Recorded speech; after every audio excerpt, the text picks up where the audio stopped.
How long you been a bottle girl? I was a bottle girl for 6 years, and I just got fired from in April. Why would they fire a good bottle girl? He said I was a negative influence. You was what? A negative influence to the newer girls, because, you know, after a while, after 6 years, I started when I was 21?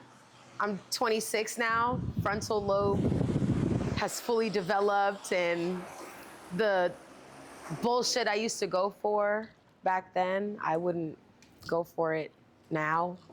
Like, just like checks bouncing and like, you know, different things. Oh, we have to do or pay for an outfit, paid $100 for an outfit because we have somebody coming.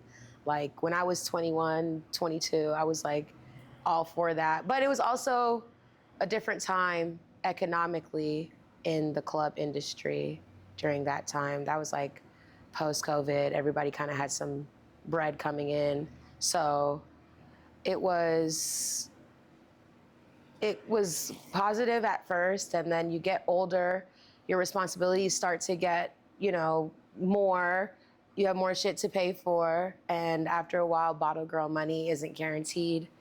And once that lane and industry starts to slow down, especially during the winter, because we live in a hot ass state, it sucks. You're really living with based off of if somebody decides to come book a section and pop however many bottles and tip you on top of that, because, you know, we're not getting paid hourly.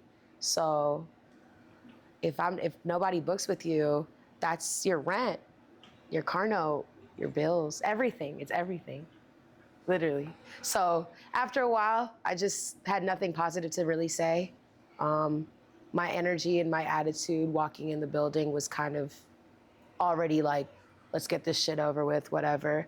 So the younger girls, you know, they see that. They can get radicalized, I guess, when, you know, you have someone who's been there for so long and I don't really have anything positive to tell them. Because, you know, when the new girls, they come, they'll ask you like, how much do you make on a night? And I'll literally be like, nothing, $0. I made $0 yesterday, actually. I'm very honest and open about it because when I was 21, there was really no guidance. Everybody I knew was a bottle girl or was becoming one too. So it was like kind of the beginning of an era of the Houston nightlife. There was always a Houston nightlife, but after like people started coming here for spring break and shit, that's when it became like this huge thing.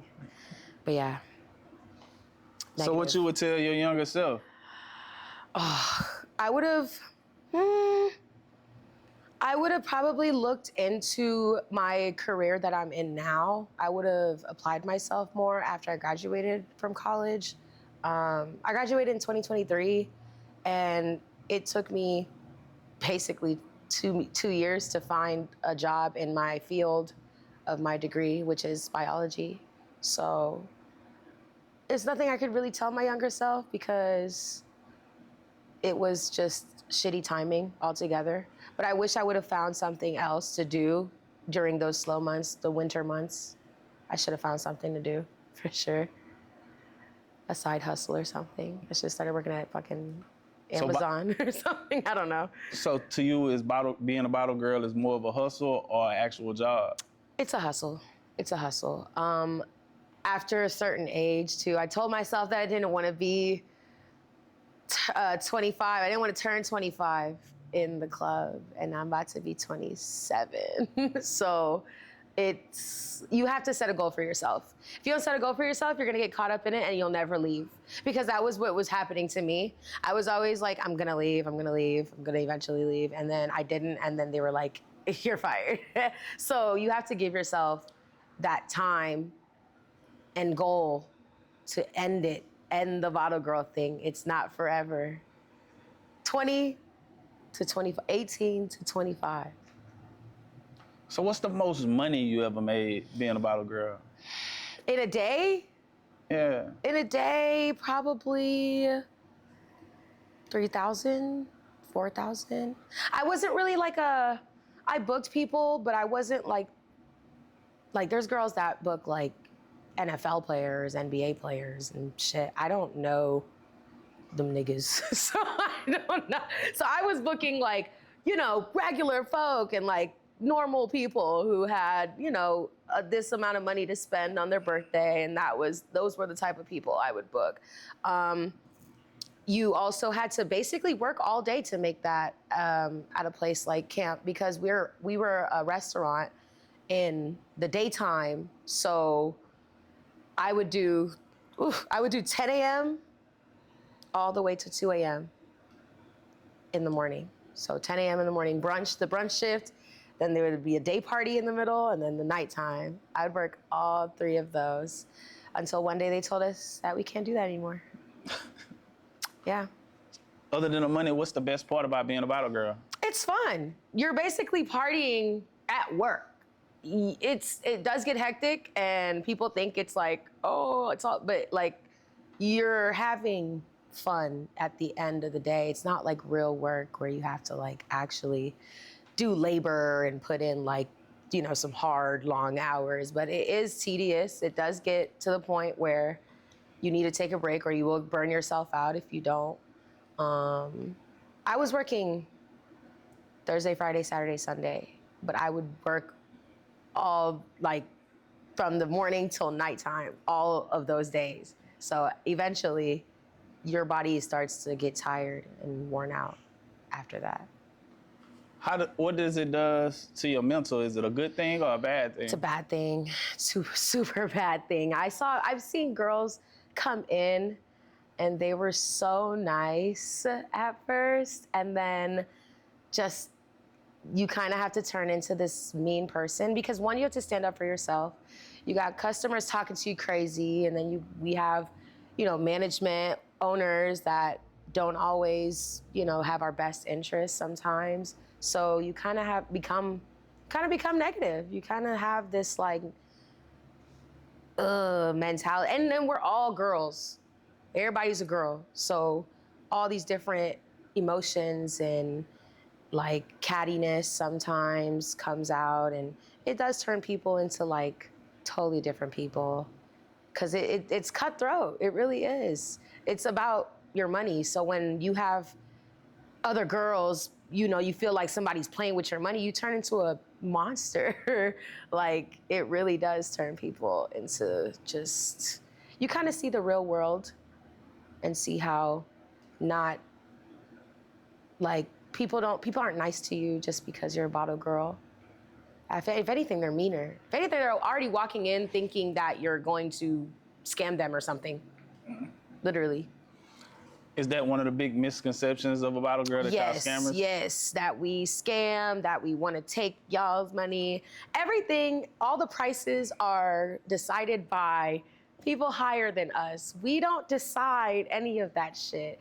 Now, yes, I can tell you, like, if a bottle is $500, I can add like, what, 50 to that maybe, and be like, yeah, it's $550, and you just give me $550 and I pocket $50. But like, there's girls that do that, but like at the same time, it's not, like during spring break, for example, we had people cash apping people who said they worked at camp, cash apping them fucking $2,000 for a deposit.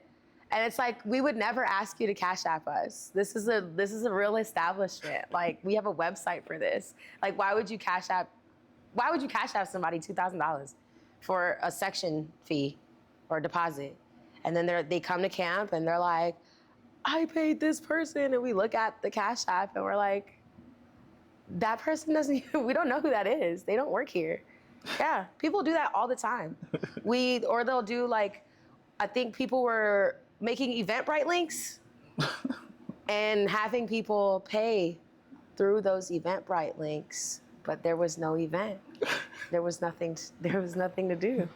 So yeah, people do think we scam them all the time because people make dumbass decisions, but the club itself is, I mean, it's expensive. It's not cheap, especially if you want to have a good time, because what most of the owners in Houston are trying to get people to understand is that you would go to Vegas or Miami and do this. So what's different about Houston? That's how they're seeing it. Because We used to beg for like bottle discounts, and we'd always get told no. And it's because there are people that are willing to come in and spend this much on the bottles. We don't have to move or budge just because the Houstonians, the locals, can't afford it, which I think is the biggest problem when it comes to the nightlife. The locals can't afford it. So they think we're scamming them. Literally. Being a pretty girl, have you ever been in an uncomfortable situation being a bottle girl? Oh yeah, niggas touch our asses, niggas grab everything. One time, so I don't know if you've ever been to camp. We have a fireplace in the middle. And one time I was on top of it because I used to be the person who waved the flag. And I was like arms in the air. This man tried to put $1 in my titties. Like while I was on top of looking down at him, he tried to put $1 in my shirt or whatever, my outfit. And I was like, I slapped this nigga because I was like, I'm not a stripper. This is not a strip club. This is crazy. Yeah. And it was just totally normal. Like he thought that was normal. And it was completely I could have got you kicked out this bitch, but. What do you think the difference between a stripper and a bottle girl? They're naked and we are not. That is the only difference. People go to the strip club to see them though. People don't come to see us. People come to watch each other. People aren't coming for me.